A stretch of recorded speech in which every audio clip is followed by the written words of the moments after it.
Come on, Snake.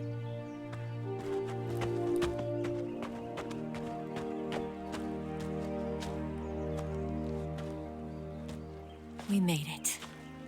We made it. Over there.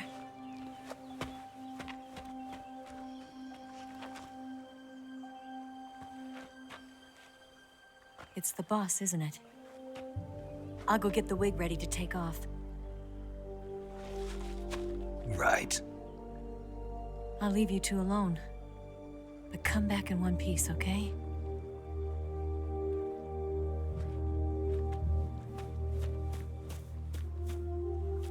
Promise me!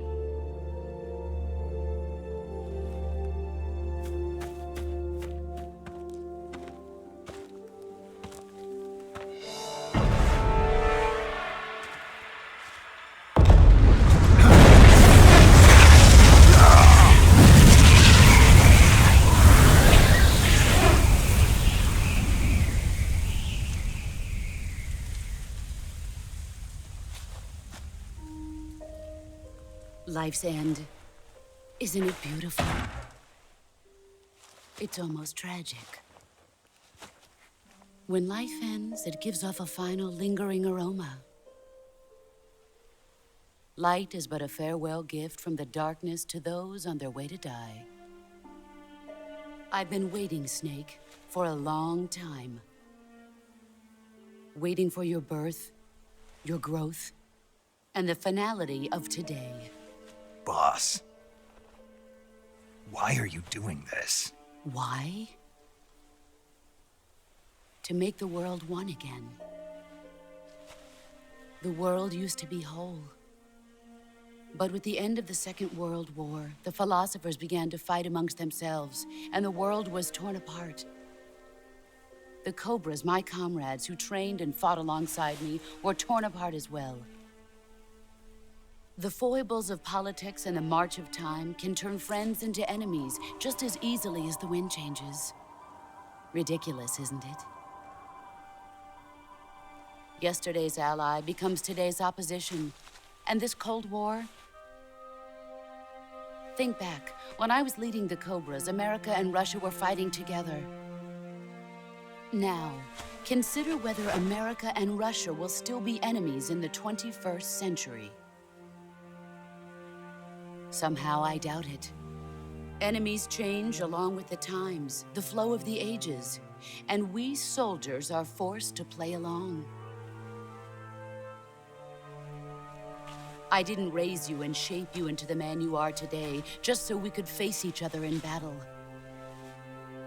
A soldier's skills aren't meant to be used to hurt friends. So then what is an enemy? Is there such a thing as an absolute timeless enemy? There is no such thing, and never has been. And the reason is that our enemies are human beings like us. They can only be our enemies in relative terms. The world must be made whole again.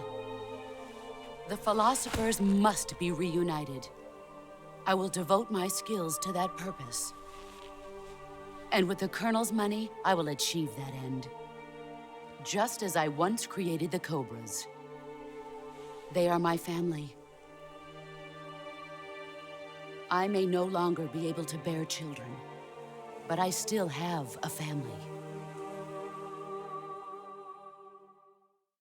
It was November 1st, 1951. I was in the Nevada desert participating in atomic testing. The name Nevada is derived from Spanish, covered in snow, white as snow. And snow is exactly what I saw in that Nevada desert.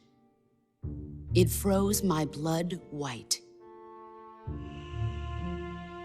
Snake, you were an atomic test subject, weren't you? On Bikini Atoll. That's part of the reason I was drawn to you. You and I are alike. We're both slowly being eaten away by the karma of others. we'll never have the chance to die peacefully of old age. We have no tomorrow. But we can still have hope for the future. In 1960, I saw a vision of the ideal future from space. 3 years earlier, the Soviet Union had succeeded in launching Sputnik, the first man-made satellite in history, into orbit. This came as a huge shock to the United States. In response, America threw everything it had into its own manned spaceflight project, the Mercury program. Even as the Soviets seemed poised to send their first man into space, America was still experimenting with chimpanzees and rockets. The government wanted human data. So they secretly decided to send a human being into space. I was the one they chose. At the time, they didn't have the technology to block out cosmic rays, and whoever they sent up would inevitably be exposed to heavy radiation. That's why they chose me. After all, I'd already been irradiated once. Of course, you won't find any of this in the history books. I could see the planet as it appeared from space. That's when it finally hit me. Space exploration is nothing but another game in the power struggle between the US and the USSR. Politics, economics, the arms race, they're all just arenas for meaningless competition. I'm sure you can see that, but the Earth itself has no boundaries. No East, no West, no Cold War. And the irony of it is, the United States and the Soviet Union are spending billions on their space programs and the missile race, only to arrive at the same conclusion. In the 21st century, everyone will be able to see that we are all just inhabitants of a little celestial body called Earth. A world without communism or capitalism, that is the world I wanted to see. But reality continued to betray me. In 1961, I was sent to Cuba, to Bahia de Cochinos. It was part of a CIA-sponsored invasion under the guise of taking Cuban exiles back to their country. But the US government betrayed them. Our weak-kneed president held back their air support. Defenseless, the exiles were annihilated by the Cuban army. All I could do was watch in silence. I was set up by the very country I'd sacrificed so much for, by the very government I dedicated my life to defending. I was driven from the surface world, and I went underground. Then, 2 years ago, I faced the sorrow, my old comrade in battle. He was my friend. But one of us had to die. I was left with no choice. The sorrow gave his life for me. There is no enmity between us. One must live, and one must die. That was the mission. The ones who gave me that mission were the philosophers. Early in the 20th century, the true holders of power in the United States, the Republic of China, and the newly formed Soviet Union gathered together in a secret meeting that would later be known as the Wise Men's Committee. The secret pact they formed there marked the beginning of the philosophers. But the last of the original members died in the 1930s. After that, the organization began to run out of control, and the Wise Men's Committee degenerated into a mere shell of its former self. The philosophers of today have no sense of good or evil. Their influence extends to countries and organizations involved in every aspect of every war. They have become war itself. That's how they operate. The sacrifices of war cause a shift in the times. This shift leads to renewed conflict, and in turn triggers the next war. Like a nuclear chain reaction, each conflict sparks countless others, forming an endless spiral that will continue on for eternity. Do you understand what I'm saying, Snake? By consuming me and you, the philosophers intend to keep that cycle going forever. It was my father who explained all of this to me. He was one of them. You see, I am the last remaining child of the philosophers. But after he revealed the truth, my father was killed by that same shapeless, formless organization. And my father isn't the only thing the philosophers have taken from me. In June of 1944, the Cobras and I took part in the landing at Normandy. We'd been given a top-secret mission to locate and destroy enemy V-2 rocket installations. I was pregnant at the time. The sorrow was the father. I gave birth on the field of battle. A beautiful baby boy. But my child was snatched away from me by the philosophers.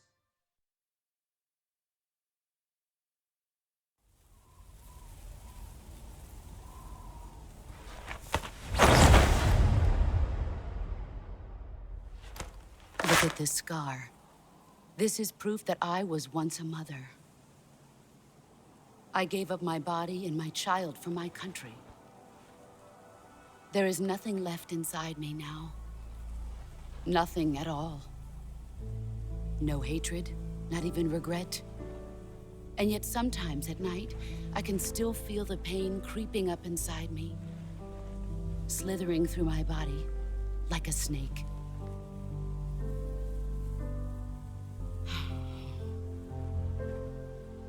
I've never talked this much about myself before.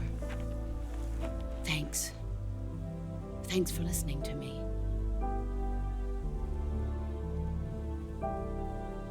I feel content. Snake?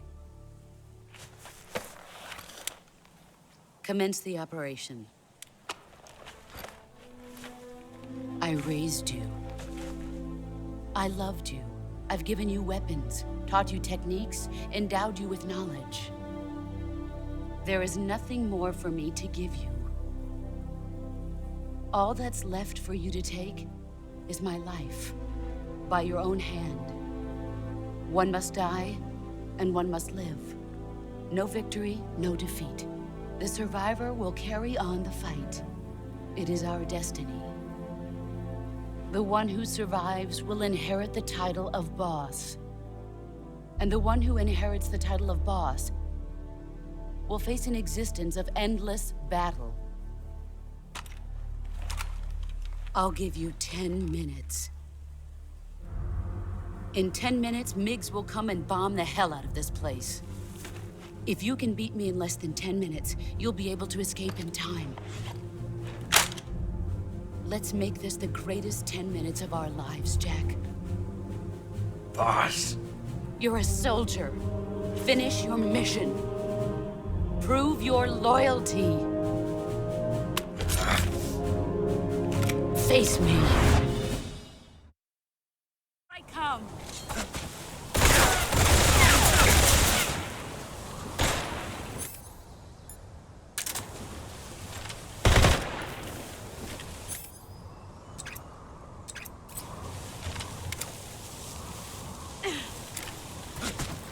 Where are you hiding?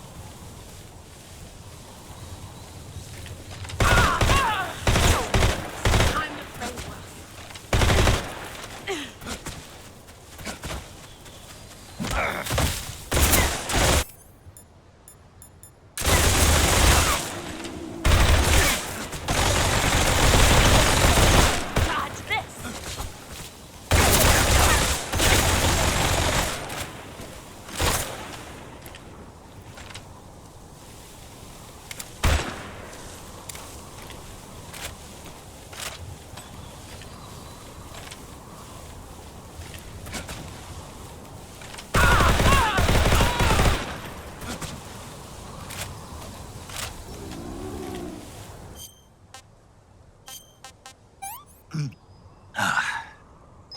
Not so great. Hey, this works.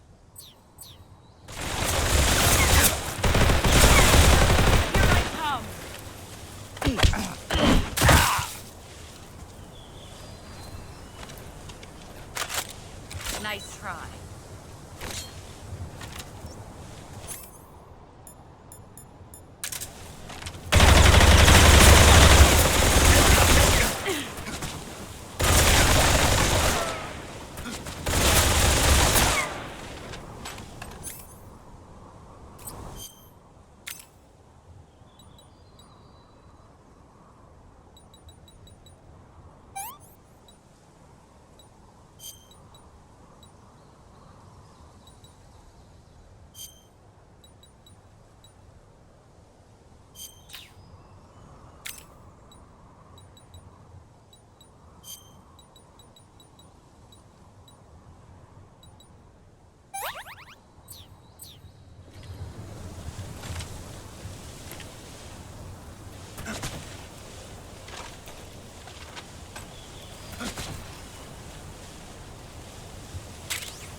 Brace yourself.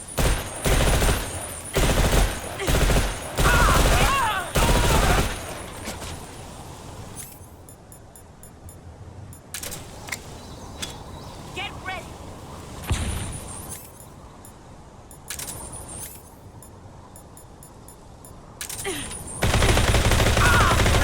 Brace yourself.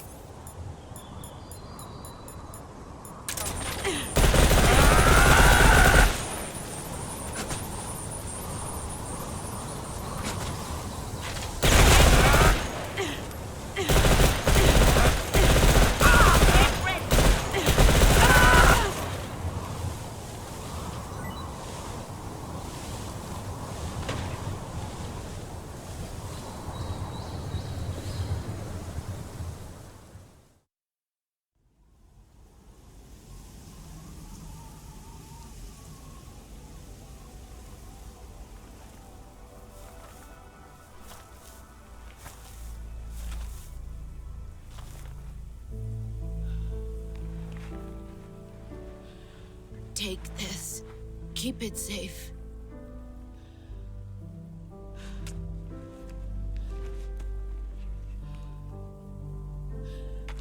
It's our only hope.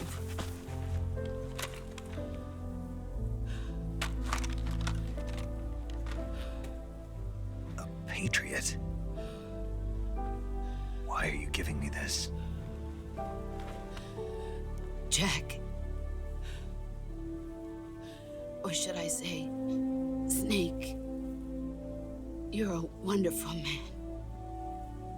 Kill me. Kill me now. Do it.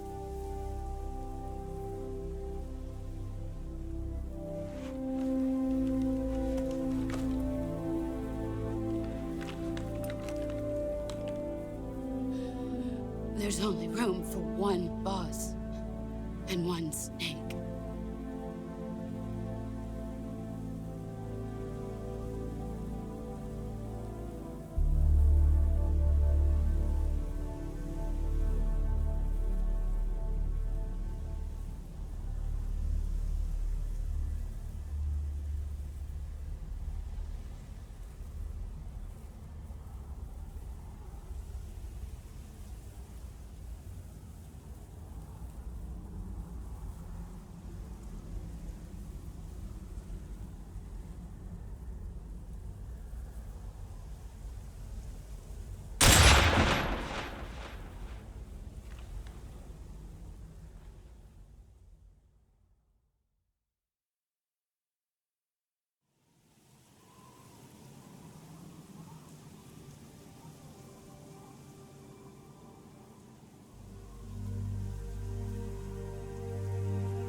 Ready to go, Snake?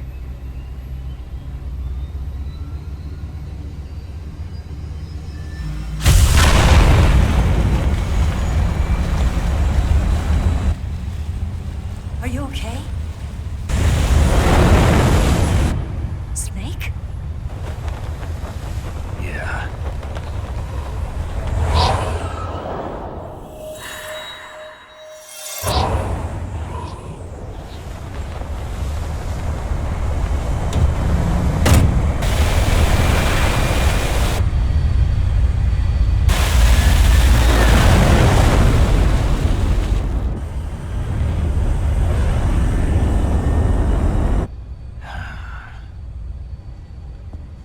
I told you you could trust me.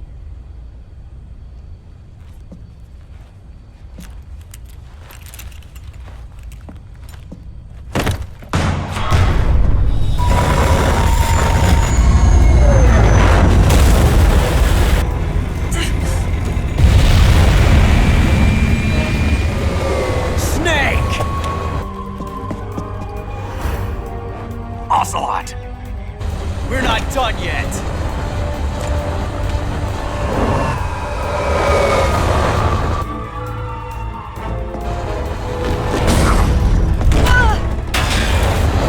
Damn!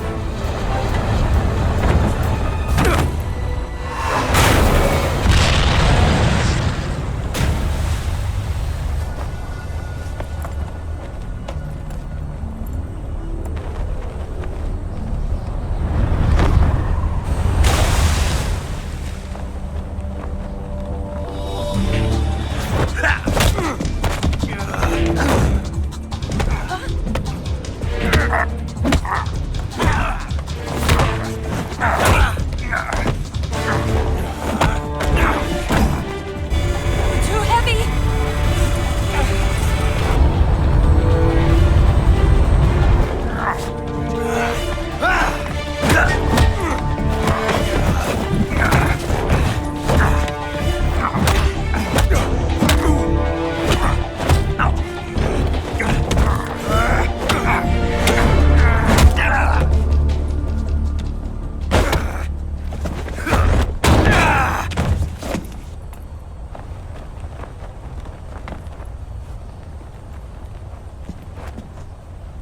Snake, try to remember some of the basics of CQC.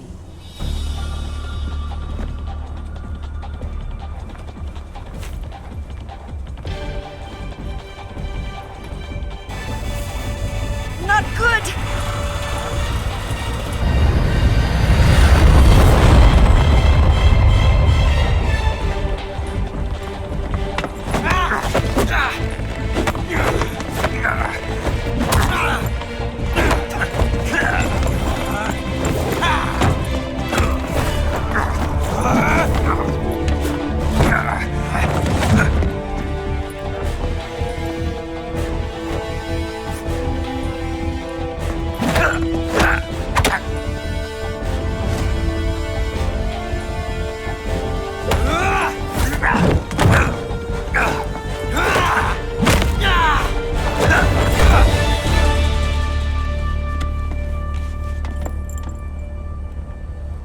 I picked up a few new moves.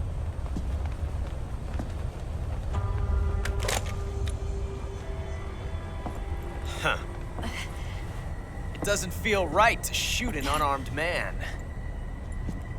But I'll get over it. Eva!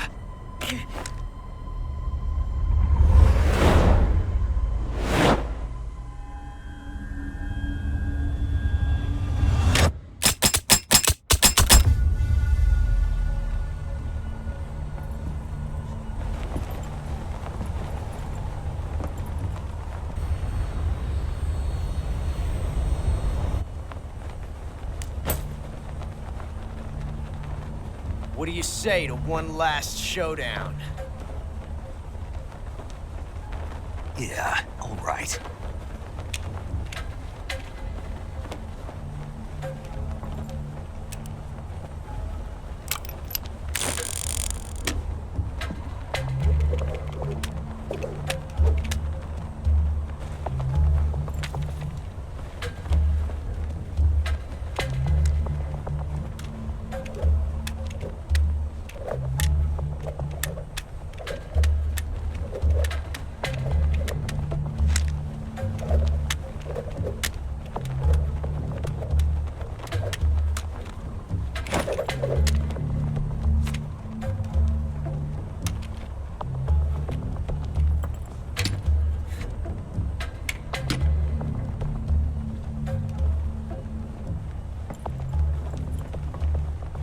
What's your name?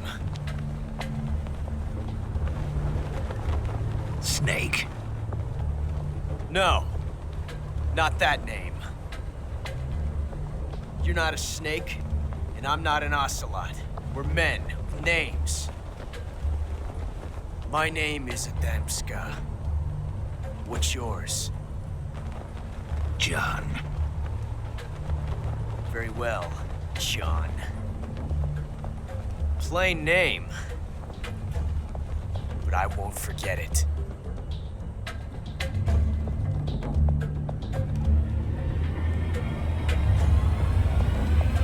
Come on!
It's a blank. Oh, that was fun.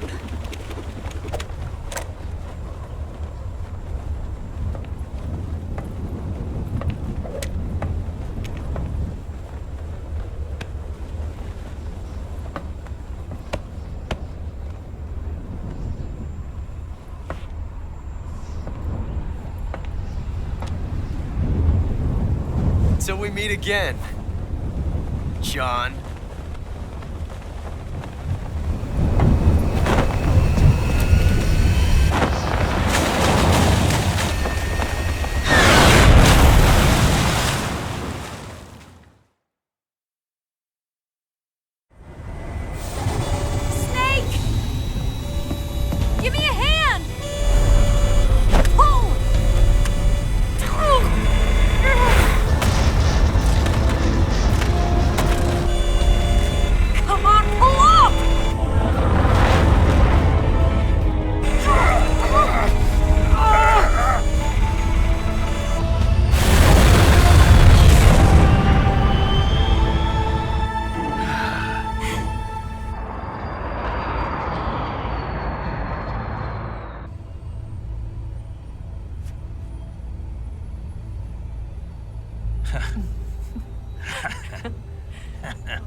We made it. Yeah, we sure did.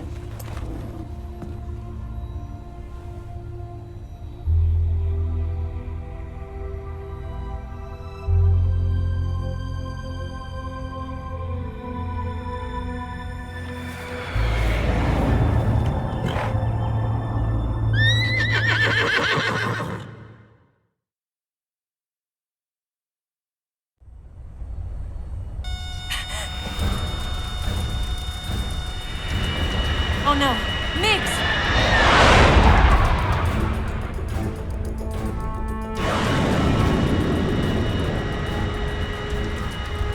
There's no way out! What are we gonna do? We've come too far to let them stop us now. Those things have got to be armed. It's no use. There's no way we can outmaneuver them.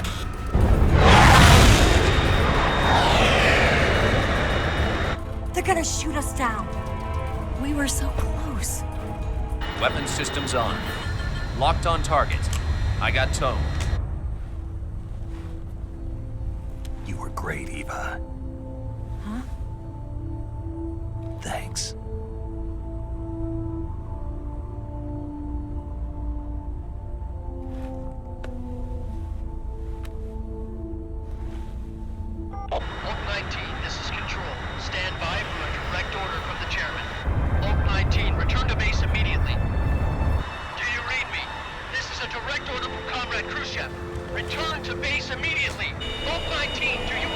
Understood.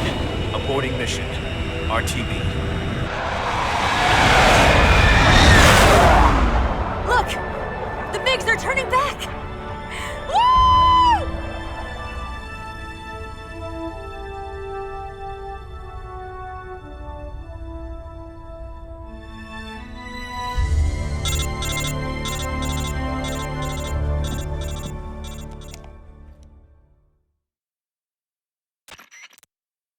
Well done, Snake. The MiG's disengaged. Most likely under orders from Khrushchev. Is this his way of helping us? Who knows? Maybe he didn't want things to get messier than they already are. Or maybe he just wanted us to owe him one. The important thing is, you made it out alive. As long as Khrushchev is with us, I don't think they'll be coming after you. It should be smooth sailing all the way to Alaska.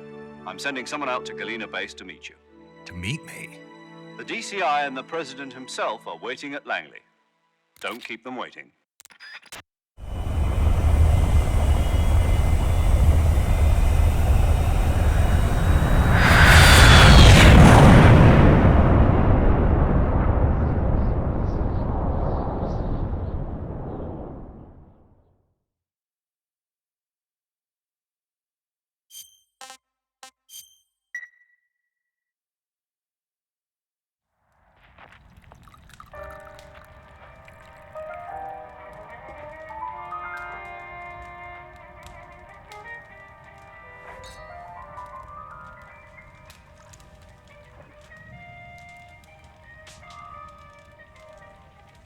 So what are you going to do now? Go back to the KGB? What do you want me to do? Did you ever think about coming back to America? I can't go back. I've left America behind me. But you saved this country. I didn't do it alone.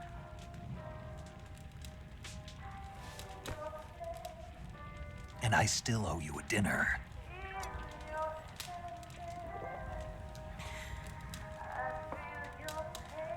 Is that part of your mission too? Or is it an order? Or is it an invitation?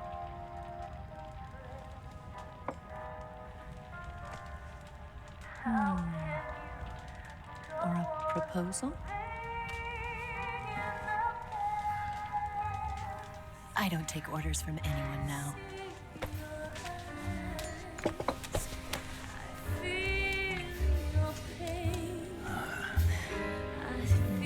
Sadness inside of me. Open your heart and smile for me. You're not the only one afraid to fall in love. Dance with me again and wipe this away.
Scholars tell us that the first spy in history was the snake in the book of Genesis.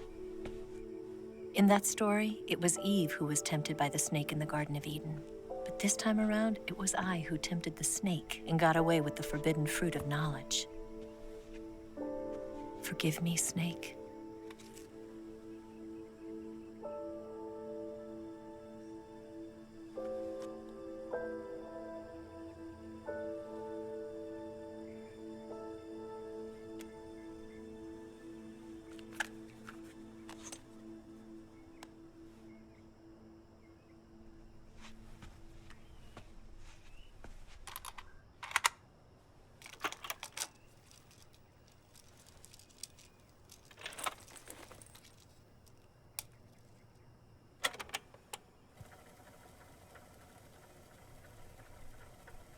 Good morning, Snake.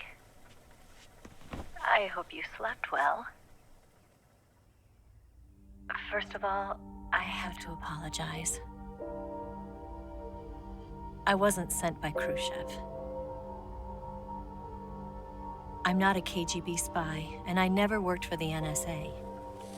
I'm an agent of the People's Republic of China for the General HQ 2nd Department of the People's Liberation Army. It was all a lie. I tricked you. And I'm sorry.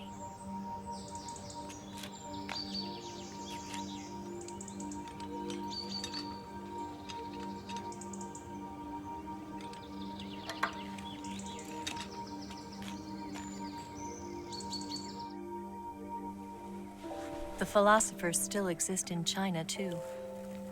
You see, my mission was to find out where Volgin was hiding the philosopher's legacy and steal it.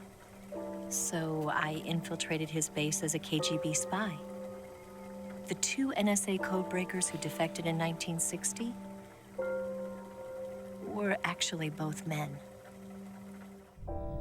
The real Adam never showed up at the meeting place, saving me the trouble of having to eliminate him. I sneaked in by pretending I was Eva. And you and Sokolov and Volgin, you all believed me. The philosopher's legacy was originally held in common between the US, Soviet Union, and China. We couldn't let the Russians and the Americans take it all for themselves. The Chinese government had its eye on the legacy, too. I got the film containing the legacy, and also the nuclear missile launch data from the Shagohod. 5 years ago, the Soviet Union stopped supplying us with nuclear weapons technology. Since then, China's Liaodong easing, hydrogen bomb, and space rocket projects have fallen behind. But with this data, our country will be able to develop its own nukes. We'll create a deterrent force to rival those of the US and Soviet Union. Everything has gone according to plan, thanks to your help. I, too, am one of the philosophers. I'm an agent of the philosophers, a graduate of one of their charm schools. I was raised in a joint US-Soviet-Chinese facility to become a sleeper agent. This was before the war. Back then, they were collecting children from all over the world. As a result, I'm indistinguishable from a native-born American. So it didn't surprise me when you and Volgin couldn't tell the difference. But she knew right from the beginning. She knew because before the war, she was at one of the philosopher's schools too, as an instructor. The boss was the only one I couldn't fool. She was the only one who knew I was a fake. She told me everything. Why did she open her heart to me like that? At the time, I couldn't understand it. But now, I think I do. Snake. She wanted you to know the truth. She chose me to tell you. That's why she saved my life. I've lied to you so many times, but not this time. My orders from the government were to obtain the legacy and to eliminate everyone who knew the truth about what happened. In other words, I'm supposed to kill you.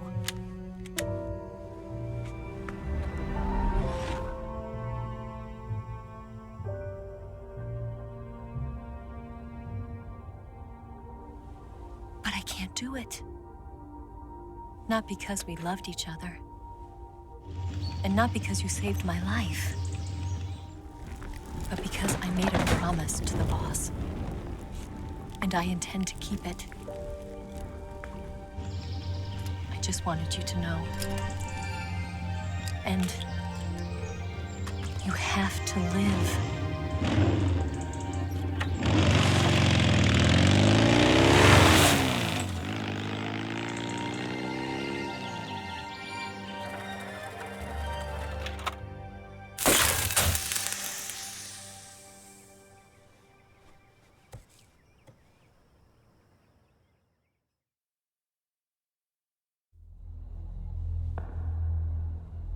Snake, Listen to me.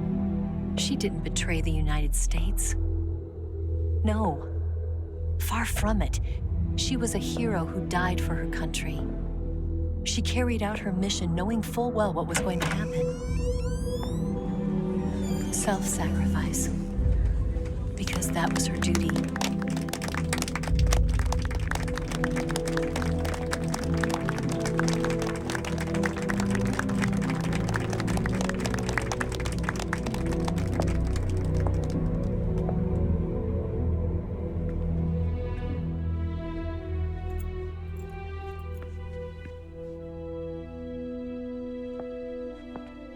You are above even the boss.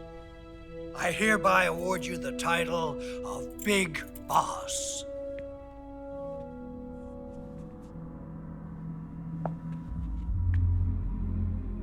You are a true patriot.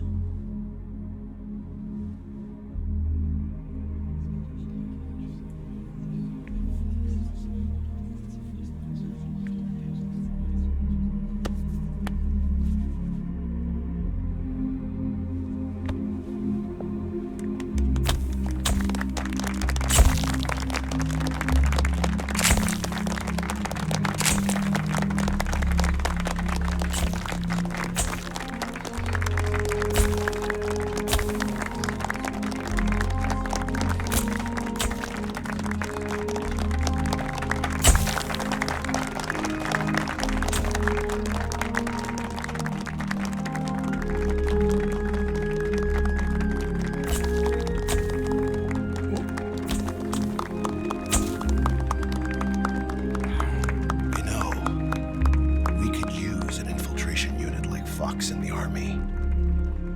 Someone like him to handle our top secret sneaking missions for us. A man who combines the qualities of a soldier and an agent.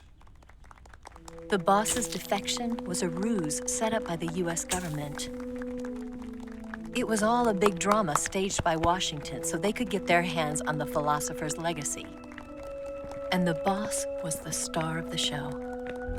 They planned it so that they could get the legacy that Colonel Volgin inherited and destroy the Shagohod at the same time. Only a legendary hero like the boss could have earned Volgin's trust. Finding out where the philosopher's legacy was hidden was to be her greatest mission. Everything was going according to plan. But then something happened that no one could have predicted. Colonel Volgin fired an American-made nuclear warhead at Sokolov's research facility. Khrushchev demanded that the US government provide proof that it wasn't involved. They couldn't just abort the operation to steal the legacy. So the operation itself was greatly expanded and revised.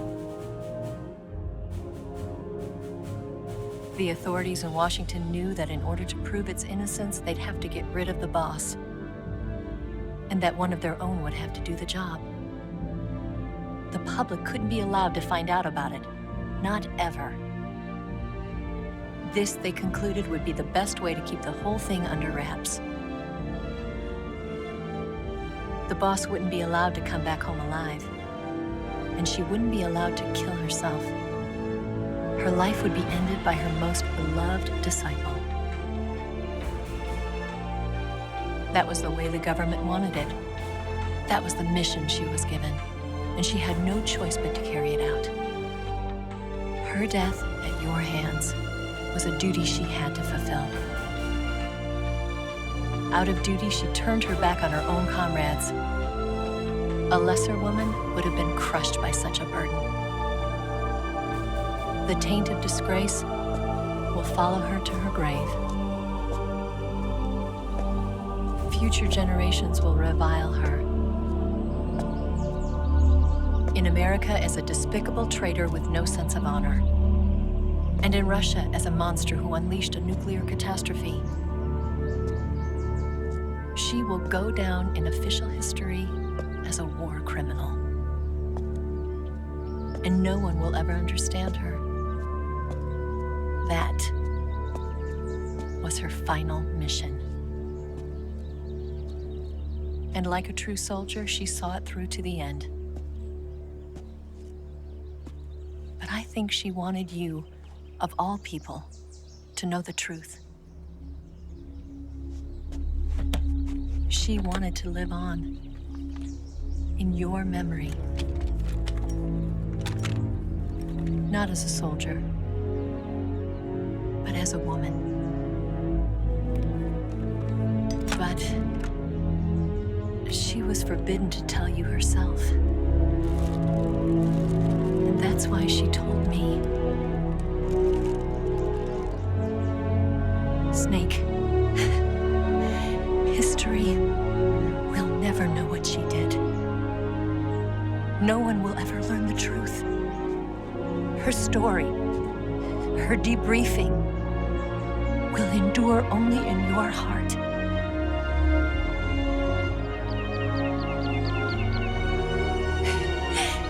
Everything she did for her country. She sacrificed her life and her honor for her native land. She was a real hero. She was a true patriot.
Yes, Grozny Grad and the Granin Research Facility have both been wiped out without a trace. I understand, sir, but they were necessary sacrifices. Yes, the CIA has taken care of the boss themselves. I believe the White House will be satisfied.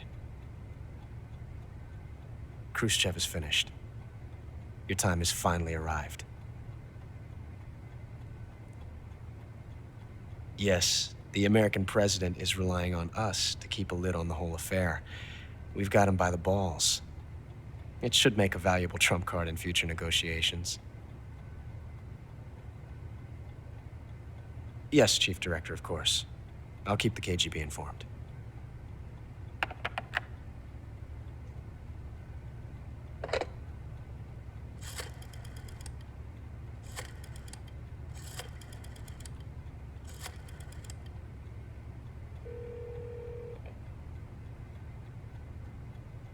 Yes, it's me. The boss has accomplished her mission. The philosopher's legacy is now safely with us, in America's hands. With this money, yes, the philosophers can finally be revived. The film we handed the Chinese was a fake. Peking must be in an uproar right about now. I'm afraid so. Only half the money has made it back to the United States. The KGB must still have part of the legacy. Yes, the weapon has been reduced to ashes. That's right.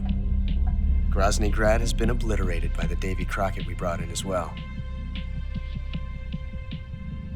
Yes, that was the boss's work too.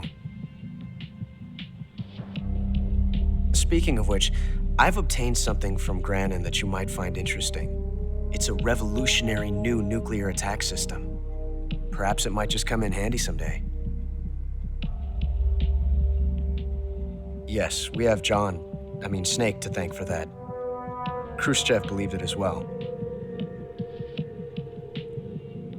Yes, they bought our story. I don't think they'll be making a fuss. The secondary alert has been lifted as well. And the Soviets still haven't discovered my true identity. They have no idea that I've been triple-crossing them.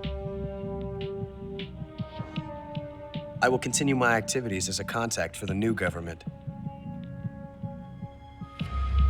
Yes, it appears that no one knew that I was Adam. Of course, I am always at the CIA's disposal, Mr. Director.